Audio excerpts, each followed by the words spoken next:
Friends, ఈ వీడియోని మీరు స్కిప్ చేయకుండా మాత్రమే చూస్తే మీకు పూర్తిగా పూజా వివరములు కరెక్ట్గా తెలుస్తాయి.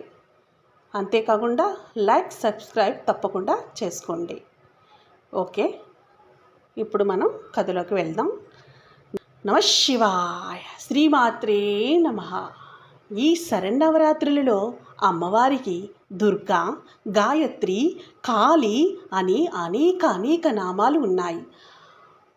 అందులో మీకు ఏ పేరుతో ఇష్టం ఉంటే ఆ పేరుతో పిలిచి పూజ చేసుకోవాలి. ముందుగా వచ్చిన అమావాస్య నాడు మాత్రమే సంకల్పం చెప్పుకోవాలి.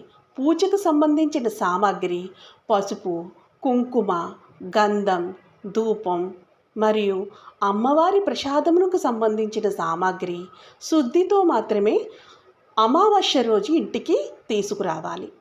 నవరాత్రులు చేస్తానని అమావాస్య రోజు సంకల్పించుకున్నవారు ఆ రోజు రాత్రి నేతి భోజనం చేయాలి. ఏకభుక్తం కూడా ఆ రోజు చేసుకోవాలి. అంటే అమావాస్య రోజు ఏకభుక్తం నేతి భోజనం చేసుకోవాలి అని అర్థం. ఇంట్లో పూజా మందిరంలో మండపం మామిడి, నేరేడు, వేప, రాగి, జువ్వి ఆకులతో అలంకరించాలి. అమ్మవారికి అతి ఇష్టమైన దేవీ భాగవతాన్ని తప్పనిసరిగా 9 రోజులు పఠించాలి. ఈ భాగవతం లింకు నేను డిస్క్రిప్షన్లో ఇస్తాను, తప్పకుండా చూడండి. పాడ్యమి నాడు ఉదయాన్నే లేచి పవిత్రమైన స్నానం ఆచరించి పూజా మందిరంలోకి వెళ్ళి మొట్టమొదటిసారిగా గణపతిని పూజించి మీ శక్తి అనుసారం అమ్మవారికి పెద్ద విగ్రహం అయినట్లయితే చీరతో బంగారంతో అలంకరించి పూజ చేయాలి. లేదా చిన్న విగ్రహాలు అయినట్లయితే ధూప దీప నైవేద్యాలతో పూలు, పళ్ళు, కొబ్బరికాయలు, రోజువారి ప్రసాదాలు పెట్టి పూజించుకోవాలి. అమ్మవారికి బీదవాడు అయినా ధనవంతుడు అయినా అందరూ ఒక్కటే.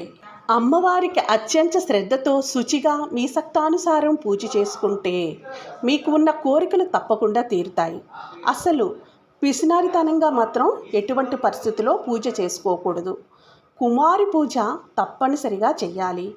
ఈ పూజ చేయడం వల్ల శత్రునాశనం జరుగుతుంది.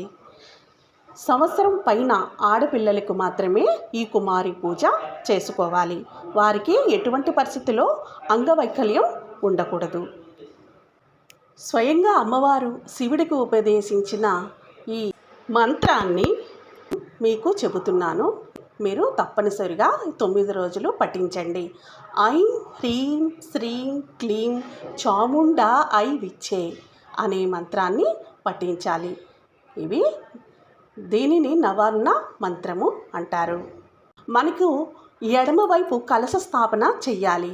అందులో రాగి, నేరేడు, జువ్వి, మద్ది, మామిడి చెట్టు లేతాకులు మాత్రమే వేసి మీకు వీలైతే నవరత్నాలు కూడా కలశంలో వేసుకోండి. ఆ కలశంలో గంగా నీళ్ళు వేసుకోవాలి. ముందుగా ఆచమనం సంకల్పం చెప్పుకోవాలి. ఆచమనం సంకల్పం చెప్పుకుంటే మాత్రమే మీ పూజ ఫలిస్తుంది. పాడ్యమి రోజు లేత గులాబీ రంగు చీర కట్టుకోవాలి. నైవేద్యంగా మాతకి పులగాన్ని నైవేద్యంగా పెట్టి ఇతరులకు ఆ ప్రసాదం పంచిపెట్టాలి. గంధం, పసుపు, కుంకుమతో ధూపంతో పూజ చేసుకొని మందార పుష్పాలతో పూజ చేసుకొని పాడ్యమి నాడు అమ్మవారికి నెయ్యి నైవేద్యం పెట్టి దానిని ఉత్తమోత్తమైన బ్రాహ్మణులకు దానంగా ఇవ్వాలి. దాని వలన సకల రోగాలు పోతాయి. చివరిగా కర్పూర నీరాజనం మాతకి ఇవ్వాలి.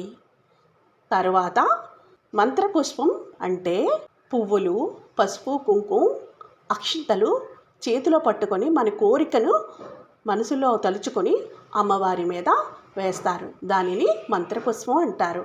అది వేసుకుంటే ఇంకా మంచిది. నెయ్యి తాజాది మాత్రమే ఉండాలి. ముత్తైదులకు కూడా పూజించాలి. దుర్గా అష్టోత్తర శతనామావళి తప్పకుండా చదవాలి. నేను ఈ వీడియో చేశాను, దాని లింక్ మీకు డిస్క్రిప్షన్లో ఇస్తాను. తప్పకుండా దుర్గా అష్టోత్తర శతనామావళి వినండి. వింటే కూడా మనకి ప్రతిఫలం వస్తుంది. ఈ కలియుగంలో శ్రవణం చేసిన వారికి తప్పకుండా మోక్షం లభిస్తుంది. కానీ ధర్మబద్ధమైన పనులు చేసి ధర్మబద్ధమైన కోరికలను కోరుకొని సంపూర్ణంగా అమ్మవారి ఆశీర్వాదమును మనందరం తీసుకుందాం.